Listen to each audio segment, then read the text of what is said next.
one. Hello and welcome to the ISL Podcast. Today with me, we have our typical host, Bruno. Bruno, hello. Hello, Ivan. Hello, guys. And our guests today are Leah Smith and Simona Kubova from the Toykio Frog Kings. Hello and welcome. Hi, thanks for having me. Hi, everyone. First of all, thank you so much for making it to the podcast. It means a lot to us. And just to start things off, I mean, you guys were part of a rookie team, Toykio Frog Kings. And I just wanted to ask you, what do you think about the season in general? How did it go for your team? Because it was the first season for Toykio Frog Kings. You guys made it to the semis, which I believe is a great result, but you didn't make it to the final. Are you satisfied with this? Leah, do you want to start? Sure, yeah. I don't think we were satisfied with not making it to the final. I think that we definitely believed in ourselves to make it there, but I think that we were happy with our results as a team and kind of our entrance into the league, but definitely not satisfied. So I think that we all left the league with kind of a hunger for next year, which I think will be really great. But yeah, I think we did a great job just getting ourselves out there and showing that we're a force to be reckoned with. And I think that just made us hungrier for next year. Did you set any goals before this as for your team yourself?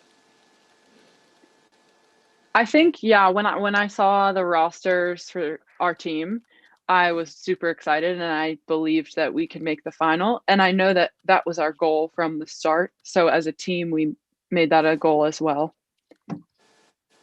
Got it. But yeah, Thank you. Personally, I don't think I made any goals since it was the first meet in a really long time. Yeah, makes sense. The goal was to get back in there, right? Mm-hmm. I understand. Simona, how was it for you? How was the season in general from your perspective? And did you set any goals for yourself and the team coming into ISL 2020? Well, I think we had a great team because also when I read the names on the roster, so I was very happy to be in that such a great team and such a good team with very great swimmers, and I was very honored to be a part of this team. And I think we left all in the pool. I think we tried to do our best, and we were a little bit sad that we didn't make a final, but I think we swam very well results. So I am very happy that I was the part of this team. And I had some goals. Yes, I wanted to swim my best. I wanted to get better in my backstroke events.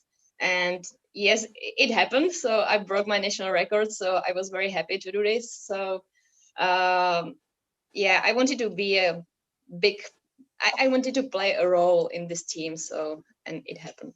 So yeah, you definitely did.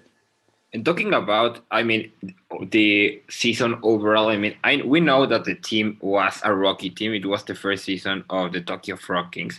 But both of you had already swum at ISL. Leah, you with the LA Current last year, and Simona, you with DC Trident. So tell me about your decision on moving to the Toykio Frog Kings and how both of you reacted to the roster, seeing that most part of the team was Japanese, and of course, maybe some language problems could have been there present. So how was that for you? Yeah, so I was on LA Current for the previous season, and it was a fun experience, and it was definitely really cool to be a part of the ISL. And I knew most of the people on LA Current, so thinking about switching to Toykio, I knew that I wouldn't know a lot of people, but I think something about it, just I wanted to try something new and something exciting, and I wanted to be a part of building something. So that was really exciting to me, the prospect of being a part of the Toykio team. And I wasn't really swayed by, thinking, oh, I might not be able to speak Japanese, because I knew some of the people on the team, just a few, and I knew that they had a really great staff, and that we could make sure things ran really smoothly, and they did. So that was great. We had people translating during practice, and there's ways to communicate people that aren't just speaking their language. I think we were all trying to learn a little bit from each other, and we did. Did you learn something in Japanese? Why am I forgetting everything I learned? Yeah. Well, I already knew arigato, which is thank you. I think oyas minasai is good night. I'm definitely forgetting a few things. But yeah, once I'm back, immersed in the team Yeah, again, I'm yeah. sure it'll all come back to me. What about for you, Leah. Simona? Leah, just like a quick highlight. Seeing the Japanese team get after you on one of the last 400 freestyles was something surreal. All of them yelling Leah, Leah, Leah. Something you don't typically see from the Japanese. It was really cool to see. But you could really tell that you guys bonded through that in a way. That was really sweet. I think I have missed that feeling since being done with college swimming, of just like a whole team behind you. And so that was like really cool to be immersed in that again. And like that just made all of us want to swim a lot faster for each other. Hell yeah. Thank you. Simona, how was it for you?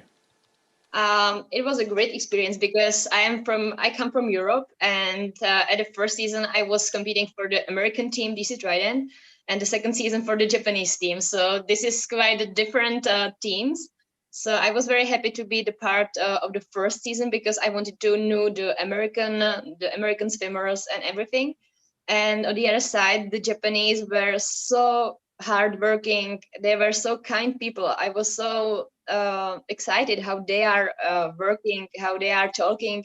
They were smiling all the time. So it was a very good atmosphere in the team, and I was very happy for this chance to get know the Japanese culture and all the people, Japanese coaches, because they were trying to talk to us in English. So it was very nice to hear them that you did a great job, and it was so good. Thank you, Simona. Leah, Simona, I wanted to talk to you a little bit about the upcoming Olympic Games. So both of you are Olympians, and you already had your Olympic experience. But my question to you is, heading into these Olympics, do you expect them to be a lot different from the previous Olympics because of COVID, because of the delay, because of the entire situation in the world right now? Do you expect them to be any different? Yeah, I think that what's interesting in thinking about what the Olympics could be like is, so typically leading up to the Olympics, you have all these meets to prepare. So world championships for us, Pan Pacs, for Simona, European championships. And you think that's preparing you, and then you get to the Olympics and it's just a completely different experience. There's so many different things going on and so many different sports, and you're in a village and there's a lot of things going on. So I have been thinking recently that I do think the Olympics are going to look a lot different, just like with just some of the social aspects, being in a village with thousands of people. I don't know what that's going to look like. Being in a mass dining hall, that was one of our experience. I don't know what that will look like. And I think, we should probably wrap our minds around kind of that things might be a little more secluded in terms of people going to different places and associating with large groups of people. So, but I'm not sure. I'm not an expert. I don't know what things will be like by then, but I think that ISL definitely did a good job of preparing us to think of a swim meet in a different way. Just kind of, here's some things you might have to pay attention to other than just racing your fastest. So, yeah. Okay, thank you, Leah. Simona, what do you think about the upcoming Olympic Games? Well, I'm pretty sure it's going to be different because all of the situation is happening right now. So I think we will have to wear a mask. We will have to do some PCR tests all the time, and I hope there will be some spectators in the crowd, because if not, it's going to be quite sad because it's the Olympics. And I have big memories from the first Olympic in London 2012, and it was a dining hall. where all the athletes were meeting in the dining hall, and I don't think it's gonna happen in Tokyo again. So I think it's gonna be a little bit sad, but I think it's possible to make the Olympic this year, because we could see in the bubble in Budapest ISL it was possible to make a great swimming competition. So I'm sure it's gonna happen, and I'm pretty sure it's gonna be different. But I hope it will be a big Olympic experience as well. It's gonna be different. Thank you, Simona. And I'm glad you mentioned the ISL bubble because yes, ISL succeeded in hosting a meet during this global pandemic, but we did it with a bubble with only 400 or so people. Olympic Games are much on a larger scale. And it's a good question if they're actually going to be able to create this bubble. And I see one of the alternative routes to the bubble, and no way am I an official of the Olympic Games, and I don't know what route they're going to take. But it seems like the other route they might take is mandatory vaccination for the athletes. If we picture for a second that you get an email from your federation saying that the only way you're going to the Olympic Games is through having the vaccine, do you see yourself having the vaccine? Is that no issue for you whatsoever, or would you be a little bit concerned? That's not an issue for me at all. I would, if someone could vaccinate me tomorrow, I would get it.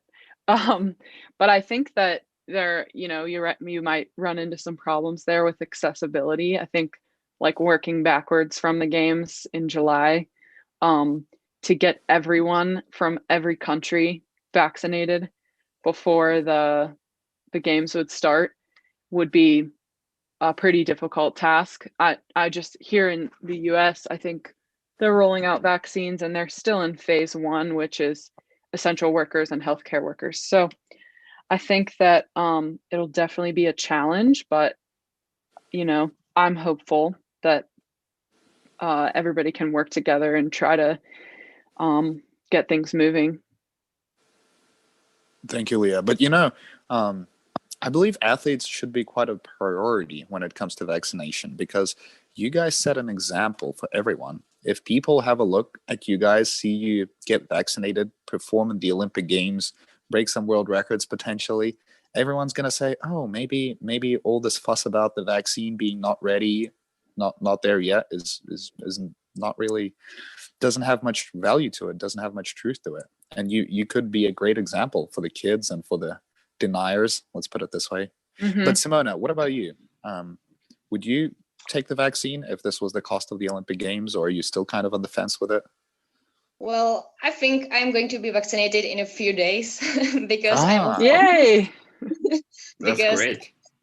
Yeah, because I'm also working as a physiotherapist, so that's why maybe I'm at the first line, let's say. But also the Czech Olympic team is trying to do his best to vaccinate us all who is qualified for the Olympics or who is like close to the Olympics. So it was said that we should be vaccinated like in the middle of the January. So maybe it's going to be 2 days later. So I don't know. But okay. That's great. For sure, I will be vaccinated. So because the situation is quite hard, and if I want to work as a physiotherapist, I have to be vaccinated. So yeah. Yeah, fair enough. Thank you. That's great to hear. Actually, in talking about the vaccine, COVID-19, the Olympic Games, 2020 was a very difficult year for a lot of people.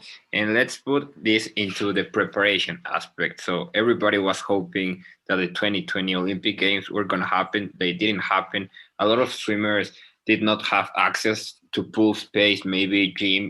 The training was a little bit different than it was used to be on the years before the pandemic.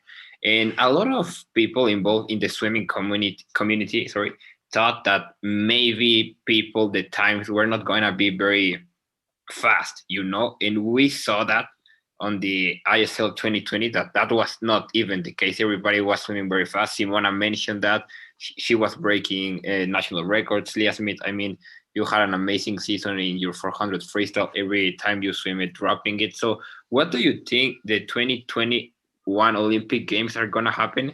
Like seeing in the time, how people are going to swim, and what do you think the 2020 this past season of ISL help you in your training and your development going into the 2020 Olympic Games? Yeah, honestly, I sometimes I think that swimmers tend to overtrain because there's not really an off season. And so when this all happened and I knew that some people would have to take weeks or months off of swimming, I personally have taken that amount of time off of swimming, and it gave my body the rest that it really needed, and just really like rejuvenated me. Now, you know, it's easier like to look back on it after you've built yourself back up and say, oh yeah, 2 months is, you'll be okay. But I think that you're talking about like in a year, can you build back up with 10 months? And I definitely think that's possible. And during the months that you have off, if your body's kind of just healing and getting the rest it needs, I think that's okay. So I wasn't too concerned that I would have to take a large chunk of time off. I think I was more concerned with when that chunk of time would align with different meets. That's more what stressed me out. But yeah. Okay, thank you. What about for you, Simona? Were you concerned because of the lack of swimming time? And how was your preparation mentally and physically going into ISL and into this year? It was very hard time for me because I'm not so young now. I'm 29, turning 30 this year. So it was very, very hard for me mentally to get ready for the Olympics because in March 2020, I didn't believe that the Olympics, if it's possible to cancel the Olympics or postponed. I couldn't imagine that it can happen, but it happened. So I wanted to know what to do, like in future. And when I get the opportunity to compete in the ISL, it was like the light in the dark because I saw something that I can prepare for. So I was very happy I can be part of the ISL team, and I did my best. I wanted to leave the all in the pool, in the dryland, everything. I wanted to do the best for the team because I wanted to succeed in the ISL. So yeah, I did my best, and I think I tried to do my best till the Olympics 2021 because it's probably going to be my last Olympics. So I wanted to do the best, and I want to represent my country as good as possible. Yeah, and I'm glad that you mentioned that. I mean, you have a lot of experience. You've been to 2 Olympic Games. So how was the difference between the ISL, that what you have seen, and those big competitions like Europeans and Olympics? What's the thing that stands out the most for you? ISL is specific. That is the team competition, and I don't know exactly the team competition as I get know in the ISL, in the International Swimming League, and it is a great experience for me because when you are competing in the Olympics or Europeans or Worlds, you are competing for mainly yourself and your country. But here you are competing for the people, for the friends, for the team. And Toykio Frog Kings has 32 people, and you are the only one. And you don't want to get sad the rest of the people. You want to do the best for the team. And this is the specific of this ISL swimming season or competitions. So because it's not individual, it's team. So that's the most important for me. Yeah. And Leah, I wanted to ask you about, I mean, you mentioned before that in the ISL, once you come last season and this season, of course, with Toykio Frog Kings, that in the past, you've never experienced that since you were in college with the University of Virginia. So tell me that difference between being in a professional environment, in a swimming team environment as a community, as you were with Toykio Frog Kings, and the one with comparing that to the NC2A system. Yeah, I think that it's definitely hard to compare them because there's just nothing that parallels college swimming, but I also think there's nothing that is the same as the ISL.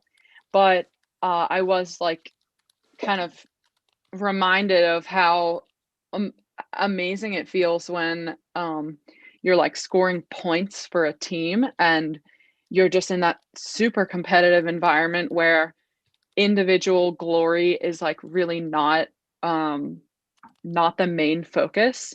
And I think that at international meets like Worlds and different, domestic competitions, it's, you have teammates and you're very excited for them, but there isn't really a team race that everyone's kind of paying attention to and is a part of.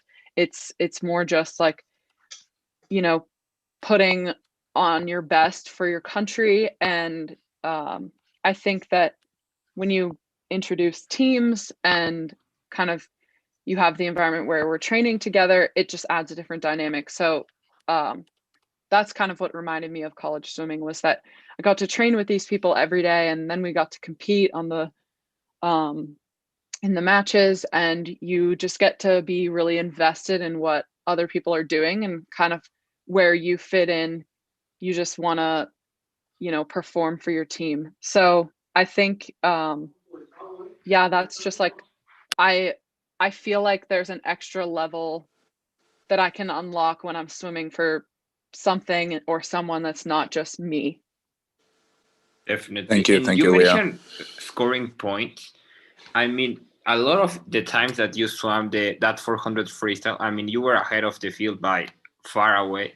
And I wanted to know your perspective about the jackpot rule, because in the short events, there was the presence of that rule was more present than in the long distance event. And also, the ISL implemented the 800 freestyle for the men. And I was wondering, if you will have swum that race, how will you approach that, considering the amount of points that there was given in the certain stages and the prize money, of course. And what do you think about the 800 free in general in the ISL format? I love the 800 free. I feel like I loved the 1,000 in the NCAA format. I think the 800 is really fun because there's time to have a little bit of strategy. It doesn't just feel like a complete sprint, which to me the 400 does feel like a sprint. And so there's not a lot of room for error in terms of like how you take it out. And so I think I would be pumped to swim an 800. And I also feel like, in college, my coaches were always trying to get me to like back half my races, and I would be like I'd jump in and just sprint the first half and then try to sprint the second half too.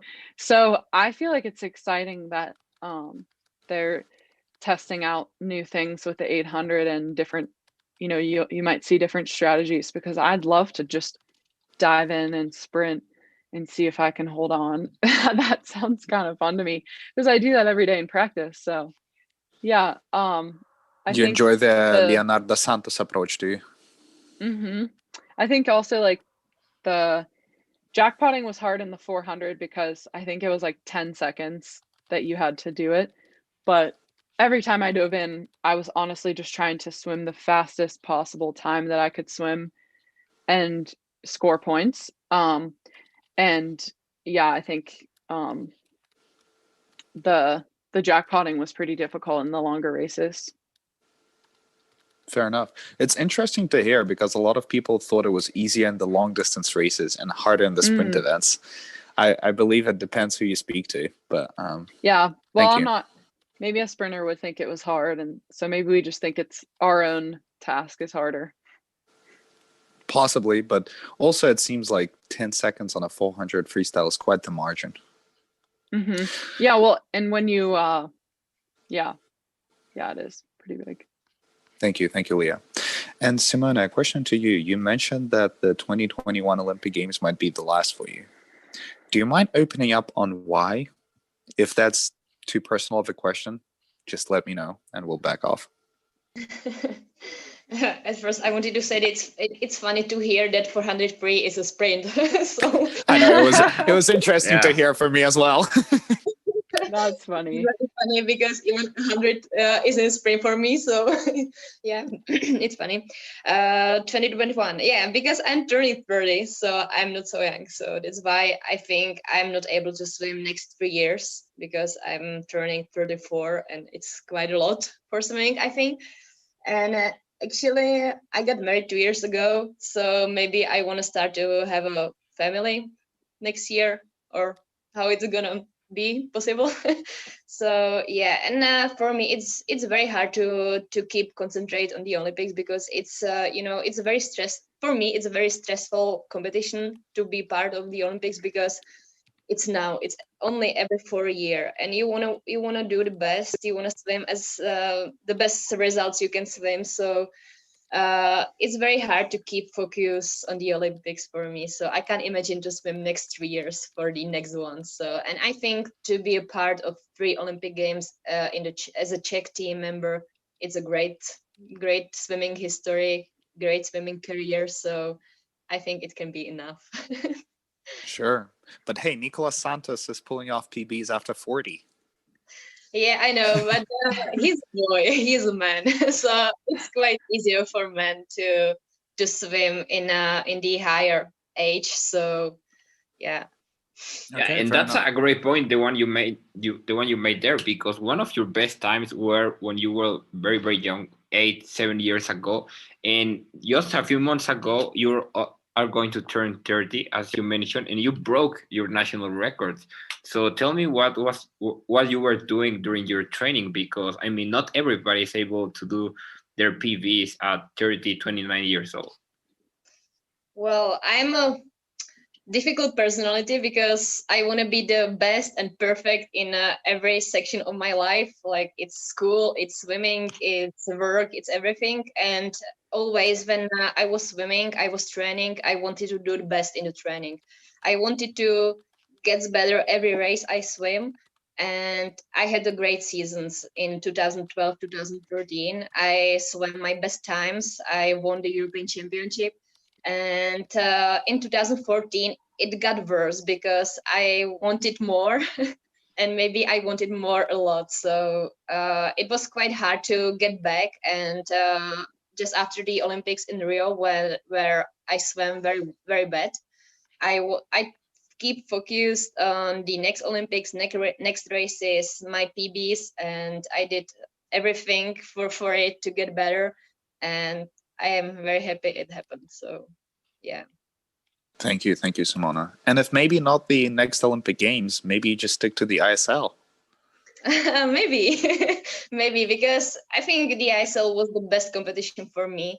Yeah, because I get know a lot of people I wouldn't get know in the Europeans or worlds. I met the Japanese swimmers, and it was amazing for me because I didn't know the Japanese culture, and I was very surprised how smiling they are, how supporting they are. So it was great for me. Also, something that surprised me with the Japanese swimmers, they were so playful, both in the water and outside of the water. They seemed like they were always having fun. Something you don't see in the Western swimming as much, in my opinion. Would you agree to that? Well, they are having fun actually, because because I was very surprised that, for example, we had two Japanese backstrokers, Ryo and Natsume, and they were rivals, but they were the best friends. So I was very surprised of this because Ryo and also Natsume wanted to swim the best. They wanted to be in the team. They wanted to swim backstroke. They wanted to swim everything, and they were the best friends. I was very surprised, and it was very nice because I think it's very hard to have friends when you are the biggest rivals in the Mhm. pool. So it was very nice. And outside the pool, they were having some group meetings, and they are having dinners together and everything. So it was very surprising for me, but it was very nice and kind. Didn't you guys have a sushi night also, one of these nights? Yeah, we had, but unfortunately, I don't eat sushi, so I had to go to the dining hall to have my Oh dinner. no. Oh yeah. Thank you, Simona. And Leah, actually, we're receiving some questions from the fans, and you've just received one very interesting question, in my opinion. It goes, Leah, if you were able to change your talent to become a sprinter, would you do so? No.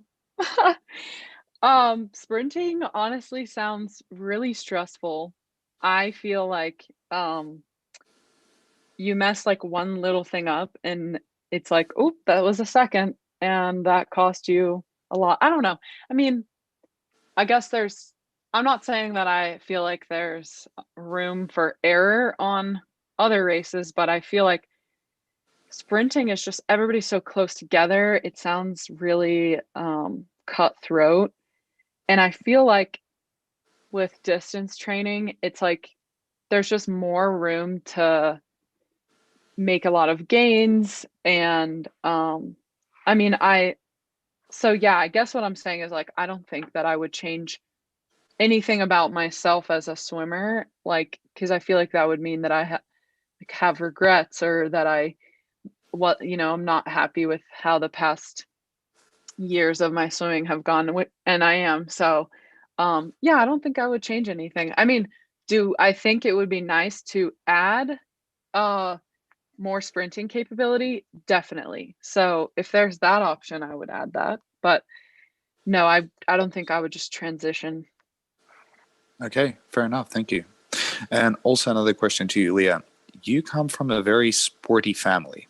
I believe you have very famous baseballers, you have famous boxers in your family. How did you come to swim?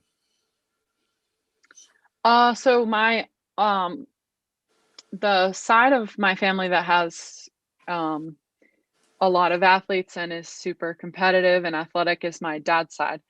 And also on my dad's side, they're kind of just a very active family and they love the beach and going on like vacations and stuff. So swimming became a really important skill just for everybody to have because they were all going to be going on these big family beach trips. So my parents kind of felt the same. They wanted to be able to take us to the beach and have us be just, they really felt like swimming was a very essential life skill, which I also believe too. It makes me sad when there's someone, like in their adult life who doesn't know how to swim, because I know that it can be really hard to learn as an adult.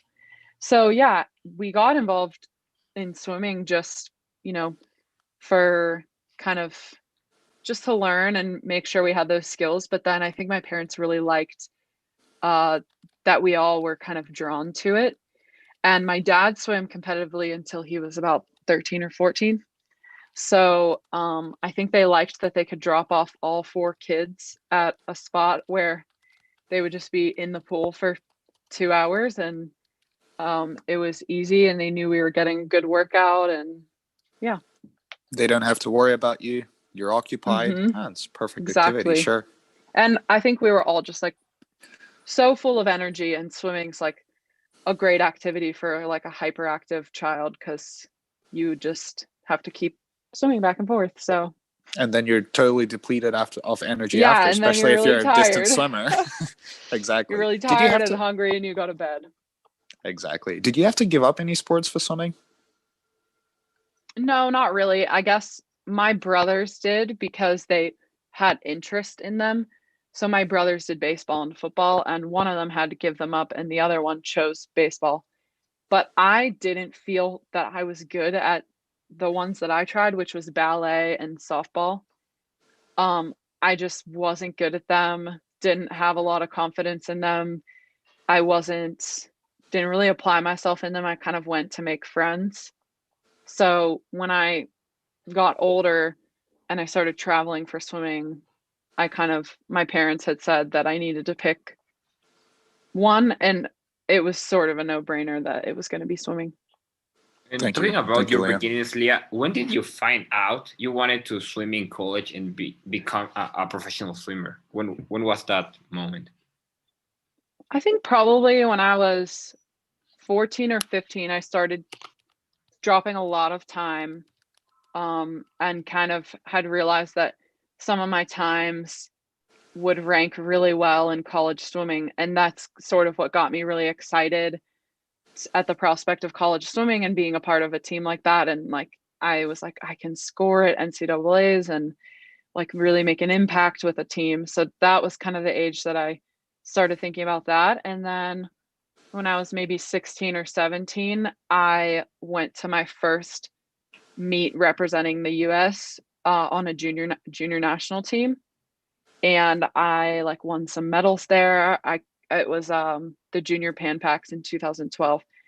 And we swam against, I think, Japan, Australia, Canada, and Mexico. And just like competing for my country there made me really feel like it would be so exciting to keep doing that. And yeah, and then when I finished college, I knew that I still loved swimming and wanted to keep doing it. So I wanted to be a pro. Fair enough. Thank you, Leah. Simona, I have a question to you.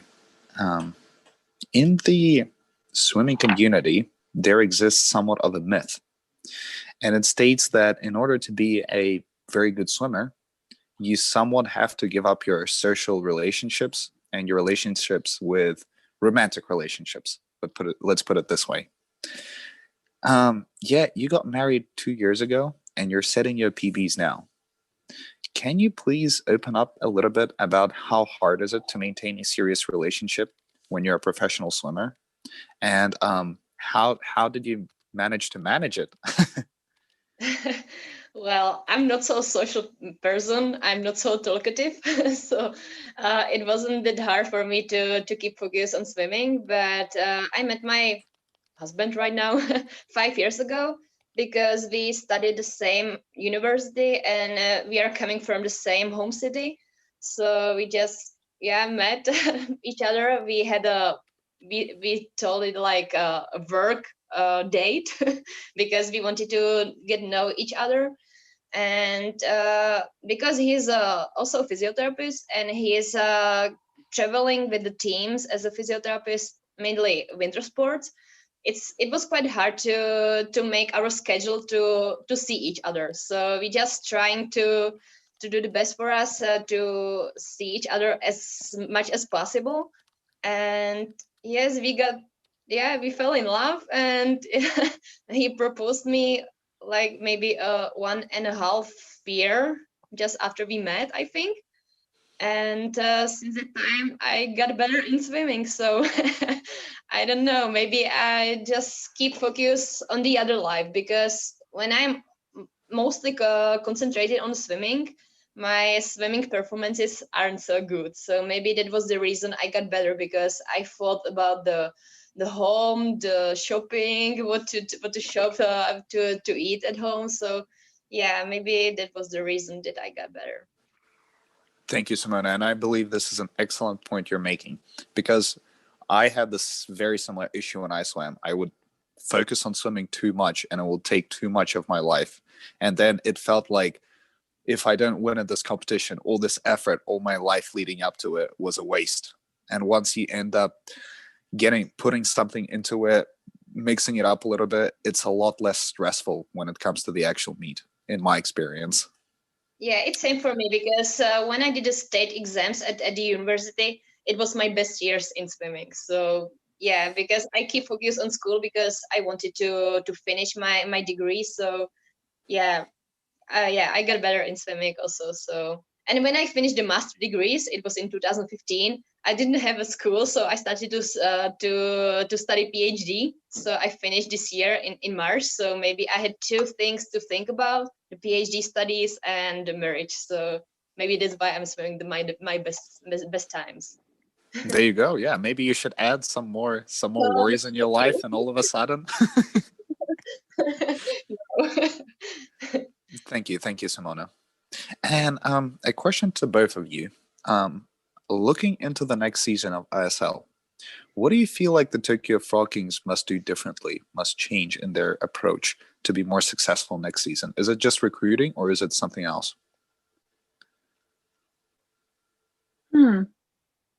I don't know. I think, yeah, I mean, I'm sure that there were some events that we could have been stronger in. I think sometimes if like the skins didn't go our way, that kind of really changed the outcome of the meet for us. And I think some areas, I mean, I feel like I'm not a contributor on relays, so it's hard for me to say, yeah, we need like some of our relays could be better. But just knowing that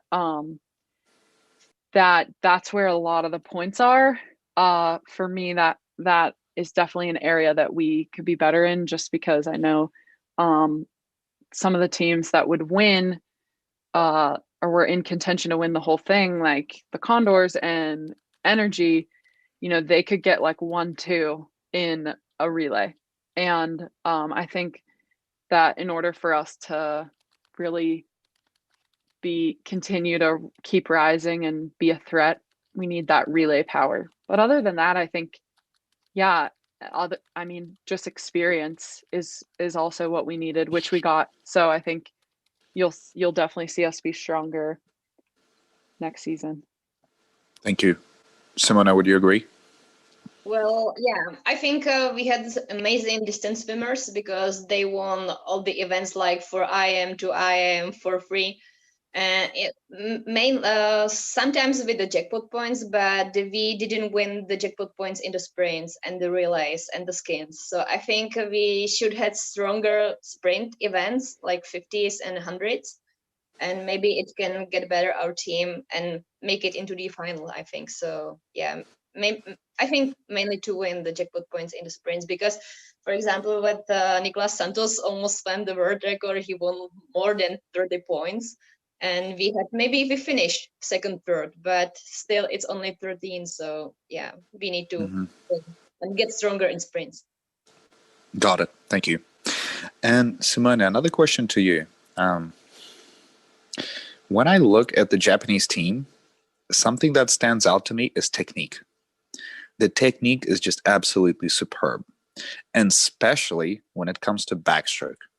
The technique of Japanese backstrokers is just insane. When you have a look at the Asuka area swim, it's just an aesthetic delight, at least for me. So my big question to you is, did you find anything for yourself that the Japanese do differently and you could implement in your own backstroke? Do they have any secrets you might reveal to us in terms of their technique preparation, maybe? Well, I think that they are working very much on their posture in the strength training because they are working in the strength like very properly. Like they are doing every exercise very, very in the great technique. And I think they are transferring this technique from the strength training to the swimming.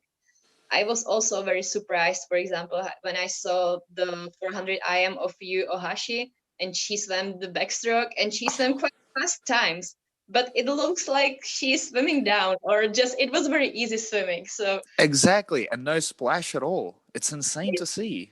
Yeah, it was amazing, and I also remember the first watch of Ryosuke area.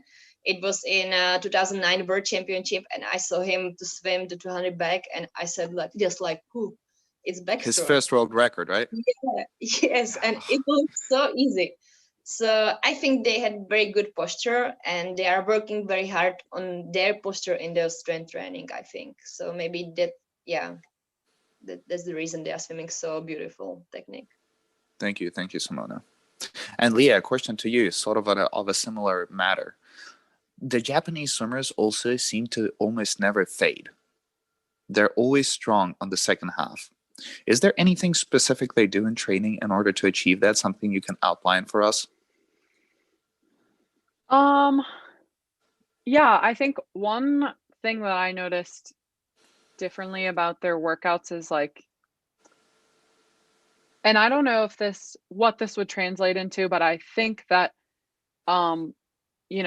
to me it sounds like it would help have a good strategy and just be strong throughout, is I felt like the workouts that we did were kind of like a flow, whereas like in the US we do just like a big main set and it's like multiple rounds of it. Like you might do 5 rounds of a bunch of different things. And I felt like the workouts that we did, you just sort of flowed throughout the workout. So like a lot of like really efficient smaller sets, and they were still really hard, but you really only focused on one thing at a time, instead of like, okay, here you did the first round, now you have 5 more rounds. You're just like repeating.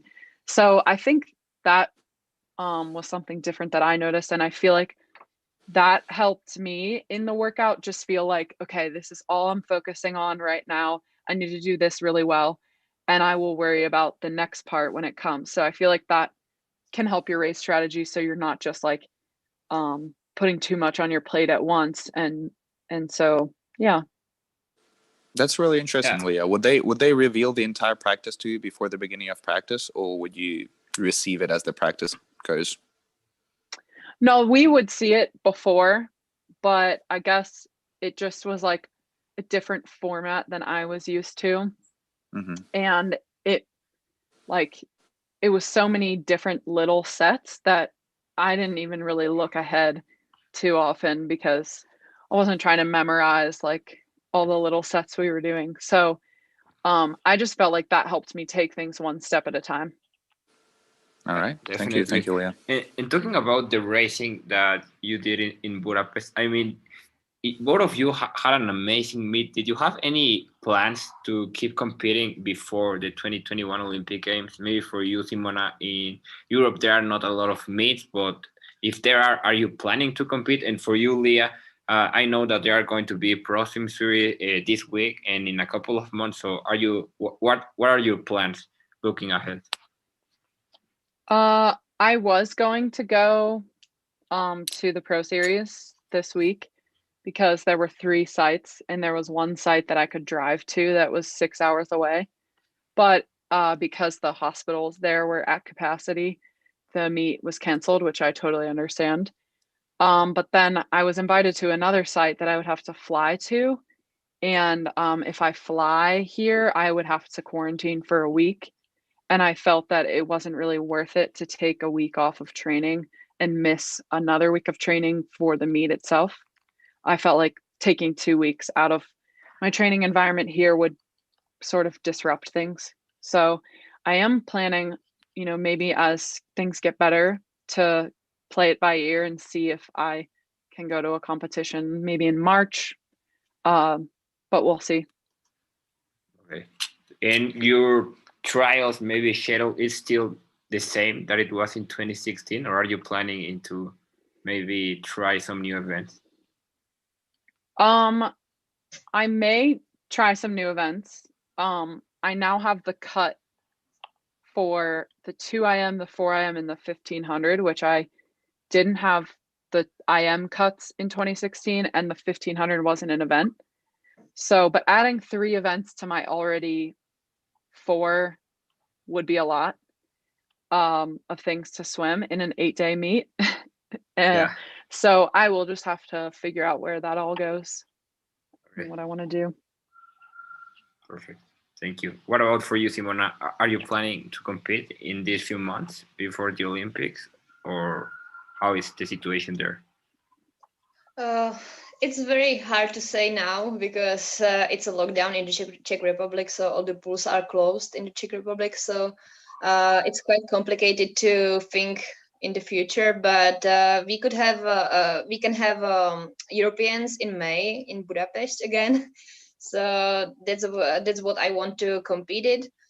And there are some domestic competitions, and maybe we go to Stockholm Open. It's at the beginning of April, so I hope it's gonna happen.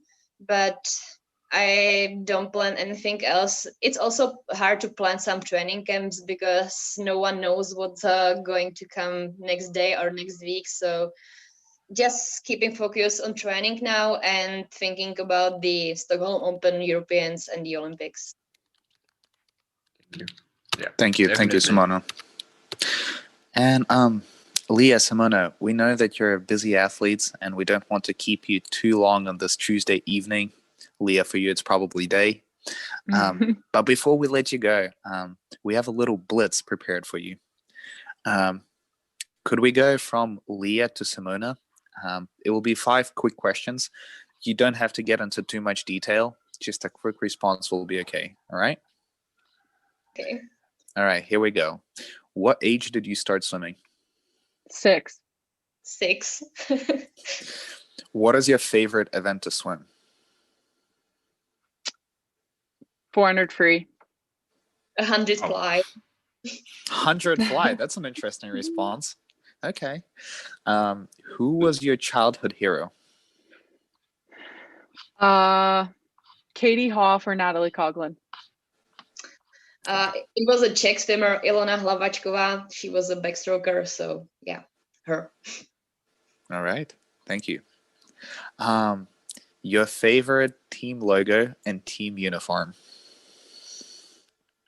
Counting out your own. Sorry. Oh, I was like, what? Sorry. I think that Toronto had some cool colors. I like London's. I would say overall London probably. I love green, and I think that the lion is cool. The line is definitely hella cool. Simona, what about you? Frogs and green, of course. But you can't pick your own. No, I think so, because I love green. I think we were, they could see us from like every place in the world. So yeah, I love that. And my mascot was a frog. So I just brought the mascot, the most famous mascot of the ISL. So of course, it's frog. All right. Simona breaks the rules. It's still the Toykio Frog Kings fair, no matter what. Okay. And what is your favorite sport to do, counting out swimming?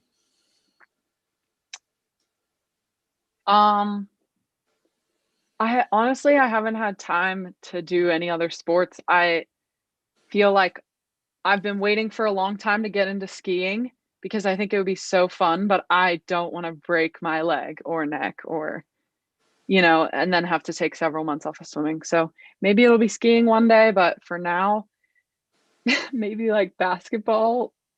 I don't know, but I do that like once a year. Okay, what about to spectate? Yeah, exactly. Oh, basketball. Basketball or baseball. Probably baseball.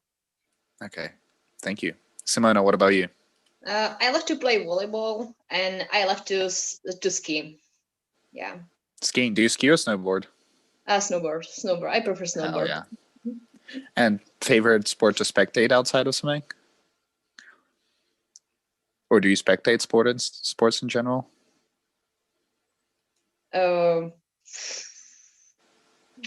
Maybe some athletics. Athletics? Yeah. Okay, fair enough. Leah, Simona, thank you so much. That about concludes our podcast.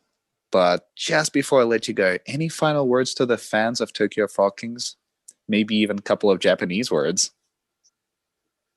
Oh, I just remembered another thing that I learned. I think yoku gambata is good luck. So if any fans are little swimmers out there, good luck in your upcoming year of swimming. And thank you so much for being a fan of the Frog Kings. And thanks for having us. Thank you, Leah. I don't remember so many Japanese words, but konnichiwa. And yeah, thank you for cheering for us in the previous season. So thank you. Thank you. Thank you. They say bye bye, and it means bye. So that's simple to remember. Yeah. But with that, that about concludes our podcast. Simona, Leah, thank you so much for joining us.